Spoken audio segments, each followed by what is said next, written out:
So we all saw the news and the breakdown of PlayStation's Project Q. Now, I'm really looking forward to something like this because there was a while back. If you remember PlayStation, when they were for the gamers, really big when they're going into PS4 because the PS3 was not for anybody, not for the developers, not for the gamers. I mean, they weren't for anybody. I don't know what those things were, but yet they put out some of the greatest software and IP creations that there's ever been. And moving into the PS4, they were going at a million miles an hour, and they were truly on our side. And there was one thing they said at the time, because I was having my first kid when Destiny came out, and we were playing the Xbox 360, moving up to our PS4. That was the first time we jumped on it with Sony, and they said something. Okay, they were talking about the gamers and all the different people, and there was the 4 a.m. dads. That's right. They were pointing right at this big old chunk guy. All right?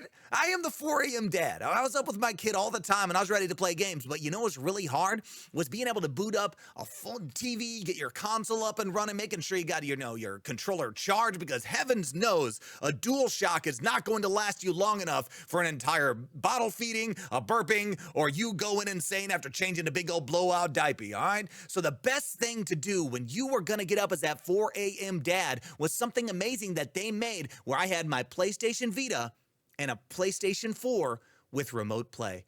What a glorious day when I figured out how to do remote play. And ever since then, it has been a go-to for me. In my house, where I don't want to take up an entire television, the whole room's not going to be mine. Maybe the game's inappropriate for my kids to be watching, or they're playing a game of their own, but I still want to play while I'm hanging out with them. We can just have a nice game sesh. The best way to do that was to remote play on a PlayStation. And I can still do that today on my PS5 on my phone. And I'll show some footage here, and I have a mount that I got on Amazon that's not very expensive. I still use my DualShock. You just go straight up Bluetooth DualShock in, and it works like a dadgum charm, no harm. Don't ring any alarm. It's perfect. It works great. If you're at a coffee shop that has really good internet, if you're at a hotel and you pay for the nicer Wi-Fi, and you really want to put your phone on that, if it's open, I don't know, you at least want to have some WPA too. Otherwise, you're going to be paying to somebody you didn't realize was looking at you, hacking on in, baby. Man in the middle. You didn't know you're playing double dutch with your passwords, did you? Congratulations. Your bank account belongs to Steve in 304. Moving on, remote play has always been one of those things that I think has kind of been scoffed at as just a throwaway feature, but it genuinely is something that means a lot to me as a PlayStation gamer. And I see Project Q coming through, and I think, who is that for? This guy. Keebs cannot wait to try Project Q if it's under 200. I'm not paying more than 200 for a dedicated remote play device, especially when my phone is this nice, okay? I don't need something that crazy, elevated in quality when I've got something that works almost flawlessly. Because I have it set up, through my house. If anybody else has this, if you haven't yet, you set up a mesh network. If you're using the, Google Nest, I believe. Is it called Google Nest? Whatever the mesh is for them. You have Netgear. They have one out there. I use Eero for me. That's Amazon's version of it. There are so many different versions of a good mesh network. If you set one of those up through your house remote play, bellissimo. So easy to set up, and it works anywhere you are. Now I'm looking at Project Q, and it says it's a dedicated Android device, and therefore you might be able to install even other things to remote play more. Maybe you get xCloud on there to play some Game Pass, or you get yourself GeForce Now, play some of that on there. You get Amazon Luna, you can stream some of that, or you're able to just stream movies and crap, or maybe you can actually put on some of those very nice preservation software things where you can play your old games on the go from systems that are being forgotten. I believe it's 87% of old games are losing preservation. Physical media is at an all-time high importance, and if you want to be able to retain those things that you legally owned on a mobile device that's made on Android, there are a lot of options to